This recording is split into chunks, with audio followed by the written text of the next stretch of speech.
Welcome back to the Guardian Film Show, purveyors of quality reviews via the medium of audio and video. We're jetting from the mountain to the sea, from romance to horror, from the rave to the pan. Add a pinch of fairy dust and then whoosh, away we go. Sometimes to truly understand how things end, we must first know how they begin. Taking starring roles on this week's show, Hugh Jackman and Rooney Mara fight for the soul of a preteen tyke in the flamboyant prequel to Peter Pan. Colin Farrell and Rachel Weisz find themselves in all manner of hot water in The Lobster. And Ben Foster is Lance Armstrong, flying and then possibly falling in The Programme. But first, there's the trifling matter of Crimson Peak, a full-blown gothic horror movie rattling with buried secrets and unquiet ghosts, twisted siblings and sacrificial lambs. And ahead of the nightmare, Andrew Pulver sat down with writer-director Guillermo del Toro and stars Tom Hiddleston and Mia Wasikowska.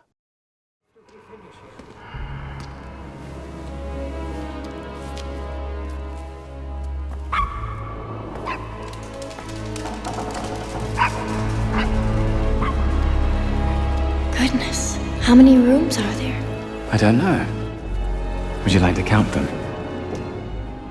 You always have this sort of rite of passage with a young heroine, like a damsel in distress, falling in love with this dark, brooding Byronian gentleman, going to a mansion or a castle that has a secret.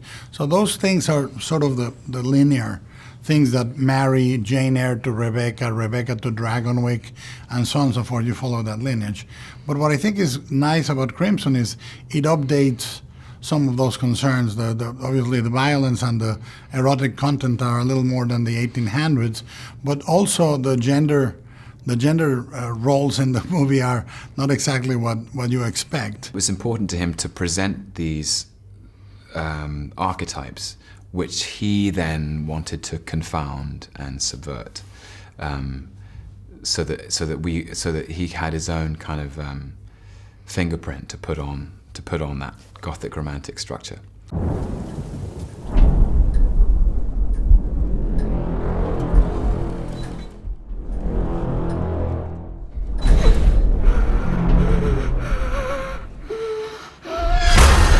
He was always saying, oh, this is how I pitched, The Devil's Backbone, that it was not, it's not a ghost story, but there's a ghost in it.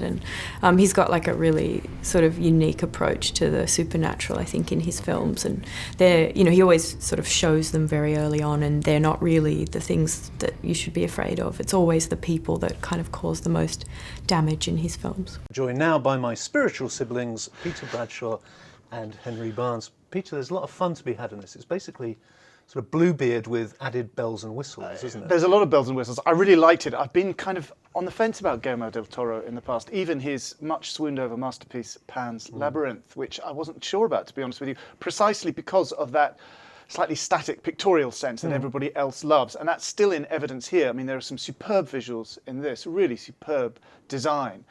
But I really kind of loved it for its narrative gusto. It kind of goes cracking along. It reminded me, as well as presumably the Gothic novels that he's, I guess, deliberately referencing, like The Castle of Otranto and all these things. It reminded me very much of Rebecca. Yes. There's the scene in the big city, and then there's Acts 2 and 3 in the creepy old house with a sort of Mrs. Danvers character and some sort of awful secret, Which is Jessica Chastain. She kind of Jessica Chastain plays a sort of sexified Mrs. Danvers character, and she kind of fuses the Danvers character with the terrible secret. And in a way, similar to Hitchcock's Rebecca, I kind of enjoyed it a little bit more in the opening act in the big city, if I'm absolutely honest with myself. But I really enjoyed it. I think people have to be warned, it's very violent, because Guillermo del Toro, I keep forgetting how really into violence he is. It's not just gothic, he's into some pretty hardcore stuff for people's skulls being stove in. And so you've got to... stabbing. Yeah, stabbing. But that skull scene, I was a bit, I'm a bit squeamish about that, to be honest with you. But It's very, very good indeed. The only thing I don't think his ghosts are very scary. They're a little bit Halloweeny and absurd. When they appear, they're a bit like these attenuated, soigné black skulls, which I don't think are particularly scary. But I have to say, I really enjoyed this.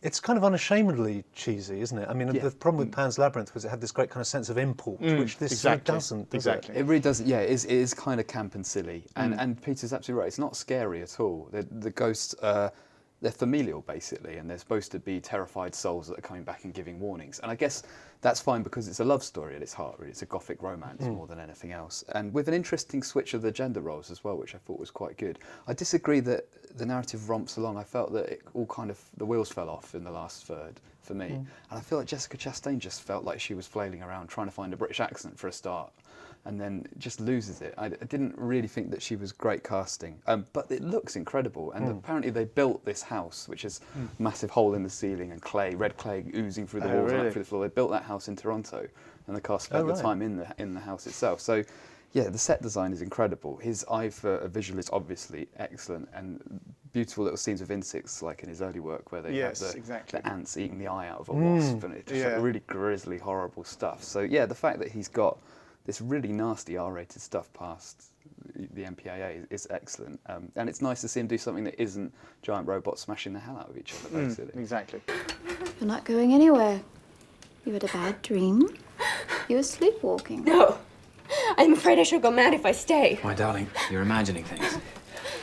Tomorrow, why don't we go out to the post office? I think some fresh air would do you good. No. I have to leave. I have to get away from here. Edith, this is your home now. You have nowhere else to go. It's very well played by Hiddleston as the weak husband. Yes, exactly. And Vasilkovska as well. Exactly. I mean, the characters are still.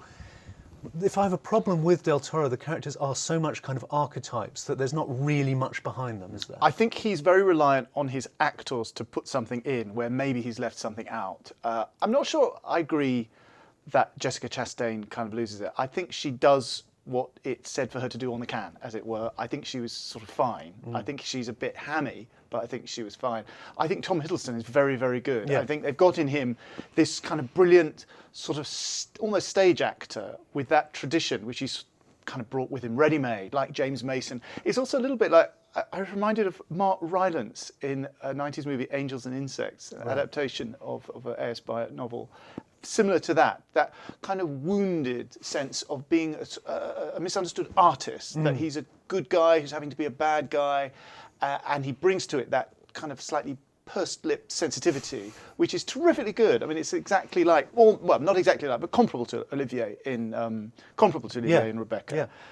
Somebody with great breeding who allows a kind of moral authority to supersede that breeding at the end. I thought he was he's the sort of very, very faded good. aristocrat. Yes. So there's a nobility to him that sort of justifies all the terrible decisions that I he's love making. the scene where Edith, that is Mia Wasikowska's character, Edith, her father, who's a rough, tough, self-made man who distrusts these silver spoon Brit types, he kind of turns him down when he wants investment for his rather preposterous clay mining machinery. Another very, very smart invention on Del Toro felt to have invented this absurd machine. And Tom Hiddleston, Sir Thomas, looks so wounded in a very, very plausible way. He looks genuinely wounded and upset. It's nothing to do with his sort of villainous plan. He looks genuinely wounded that he's been insulted in this way. I think he's terribly good.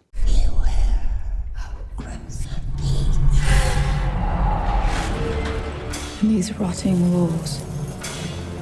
In the dark. There are secrets everywhere.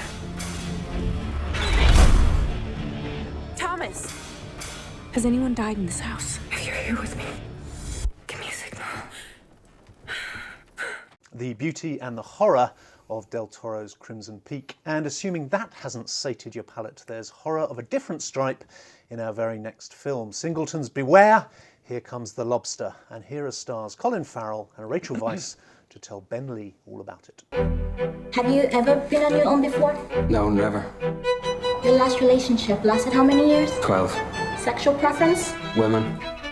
Any children? No. One of the great potential gifts of life is to be able to choose a partner or be chosen as a partner and go into that kind of harmony of sharing your life with someone, as difficult as it may be at times, and as much as it may present discord between the two of you, to work through that. And I haven't had that myself, but I think it's a beautiful ideal and a beautiful thing to reach for. As you understand from your brother's experience. If you fail to fall in love with someone during your stay here, you'll turn into an animal. Would you like to dance? Mind if I join you? We're fed images and notions of the perfect idyllic kind of Coca-Cola ad relationship that is not quite true. I think the movie's also about not just relationships, but also about the way in which we live sheep-like and follow rules and ideologies without questioning them. And in this movie, even the people who rebel from the dominant ideology end up following their own rules. So I think it asks the question, how do you live originally? How do you live individually? How do you live thinking outside of the rules that are prescribed to us? There's a lot of pressure for single people to just find someone to be with, and it comes from themselves as well and from the society in which we live on. So I think it's a general feel in the society that we live in, and it has been like that, and I think it's going to be like that for a long time. Not bad. Bit higher. Have you thought about what animals you want to be if you don't make it? A lobster.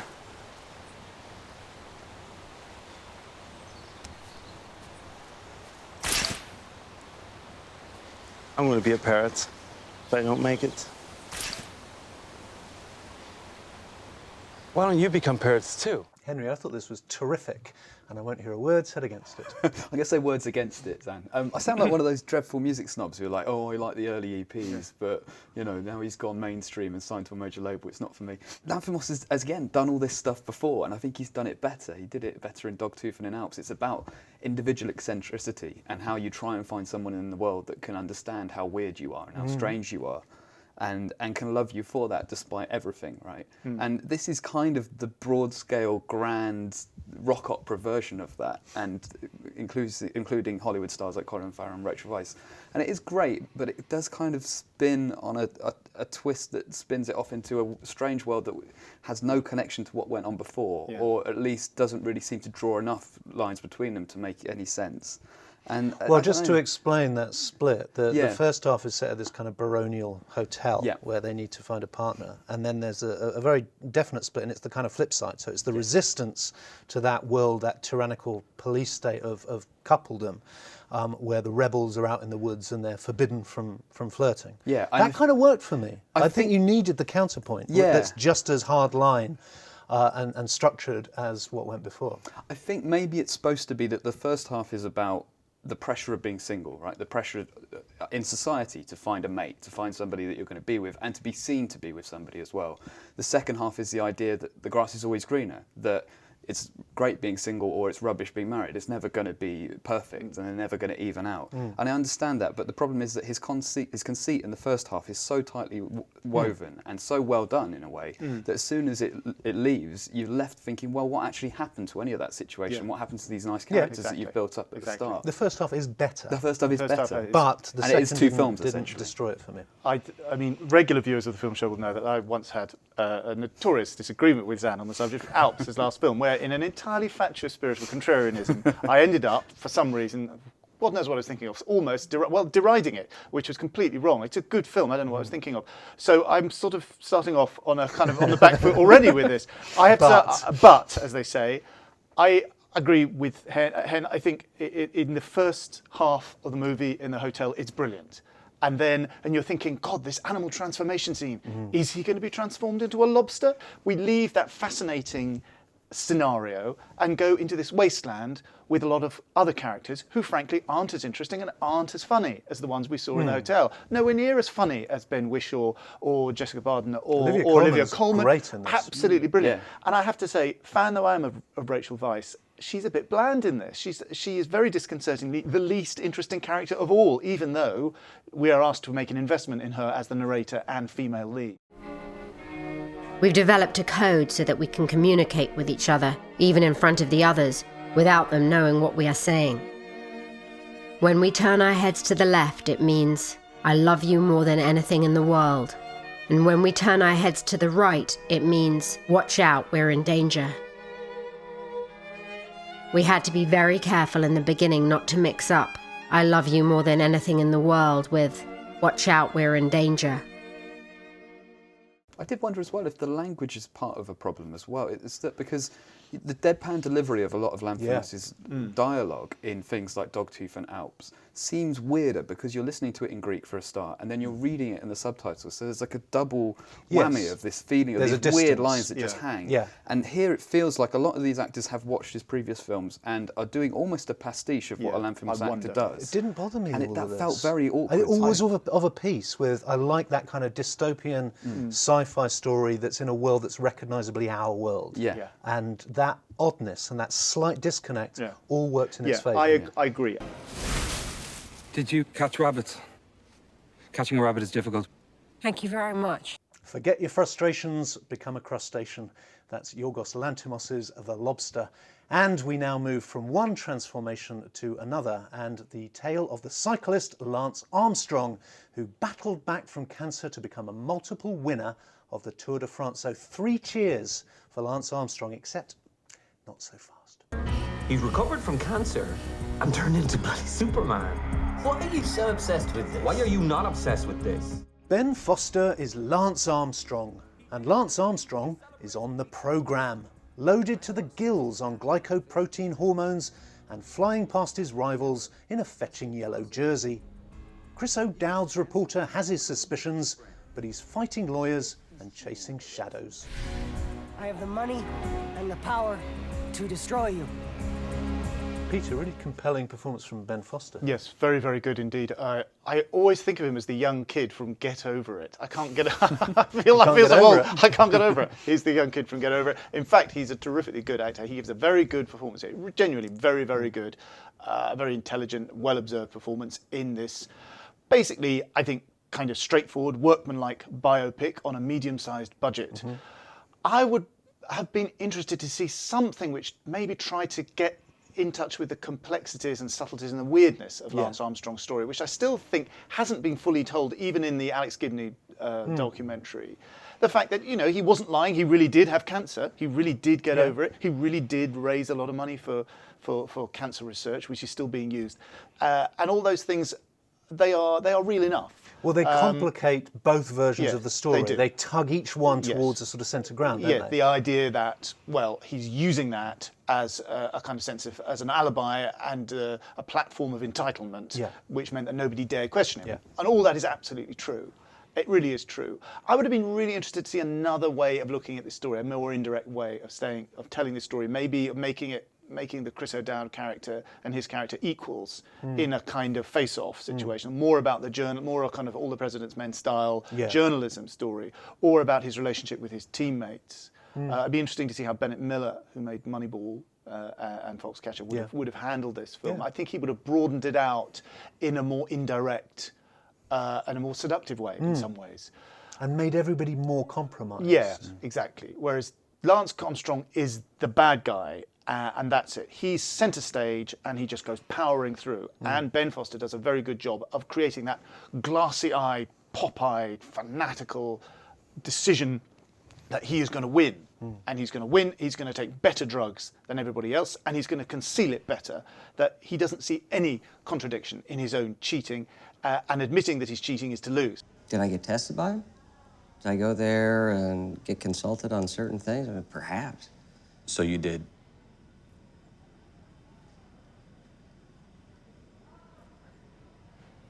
Sorry, just because the tape recorder won't really pick up on your body language, can I get a yes or no on that? Perhaps. It's a great modern-day Faustian story, though, isn't it? Yeah, I mean, it's got depths and depths, right? I mean, and if ever a story did want a proper elongated TV series directed by somebody like Steven Soderbergh, I think this is the real-life story, right? Okay, yeah. It is strange, this, because you've got Jesse Plemons playing Floyd Landis, and he's great as He's ever. brilliant. Yeah, he's really he was great in Breaking Bad, wasn't he? He's really good in Breaking Bad. He's good in Black Mass as well. And yeah, so he's great. It's great to see him. But there's a complete absence of Tyler Hamilton, which is very strange considering he was a key figure in the story.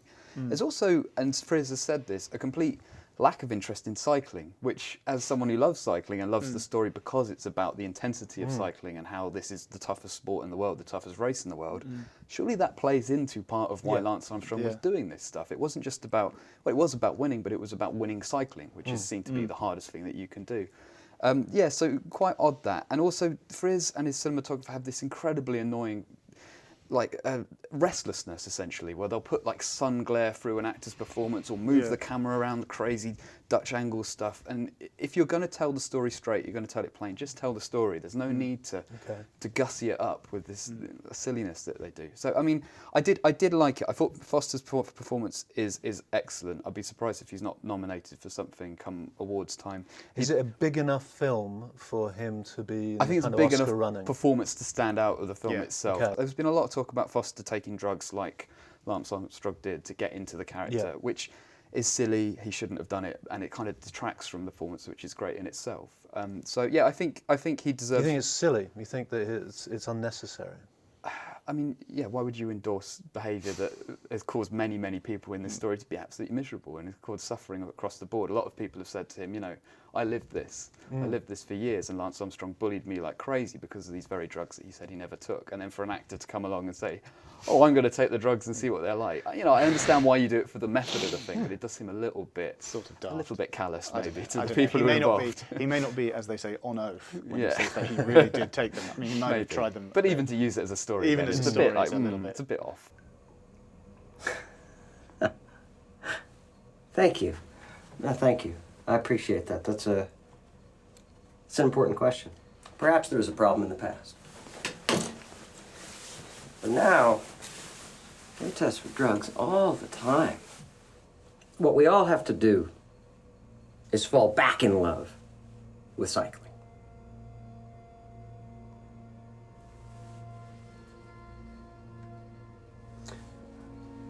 I have never tested positive for performance-enhancing drugs.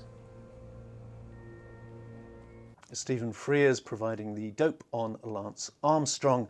And rather worryingly, it seems that it's not just Armstrong who claims he can fly, because here comes Peter Pan, high as a kite before he's even turned 13. It's always saddest when it happens to the kids. Be brave, Peter. I try to be. We have an ancient prophecy from when the fairy kingdoms reigned on this island. The prophecy tells of a boy who would lead an uprising against me. A boy who could fly. In a time before J.M. Barrie, Peter Pan was still Peter Pan, a plucky orphan adrift in Neverland, born of the love between a fairy prince and a human girl. Blackbeard the pirate wants him dead, but Pan, we think, will rise again. Holy pudding!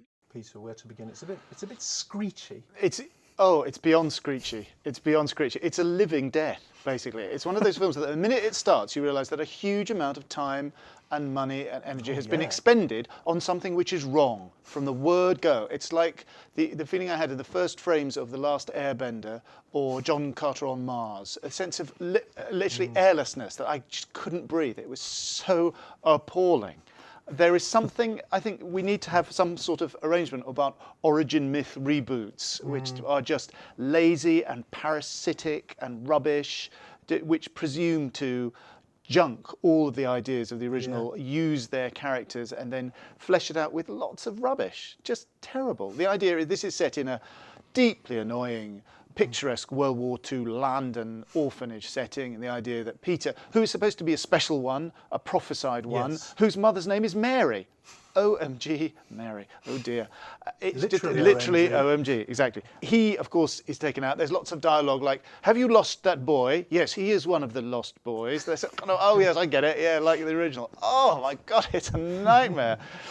Rooney Mara just sleepwalks through it. She's literally thinking about something else. She's thinking about what she's having for supper tonight. Yeah, you can see it getting onto the set of Carol. Yeah, exactly. Or thinking about her fee and how it's not enough for this ridiculously bad film. The other thing that really bothered me, though, was this whole Chosen one rubbish. I mean, what is the deal with children's films now where everyone is like little royalty? Exactly. There used to be a time where kids kind of proved their worth. Yeah, exactly. Whereas now they have the Harry Potter mark on their foreheads from the word go. And again, it's derivative, it's lame, it's fatuous, and there isn't a single spark of genuine fun or wit in the entire thing. And the sad thing is that there are good people in it. I mean, Joe Wright, good director, and Kathy Burke. I mean, it's that was sad, nice to see her back actually in a movie. This, Cannes, Best Actress award at Cannes is now playing this exactly a kind of unfunny panto role. Oh dear me, it's terrible. It really is terrible. Stay away. Can I just check you didn't like it then? Yeah, no, I didn't.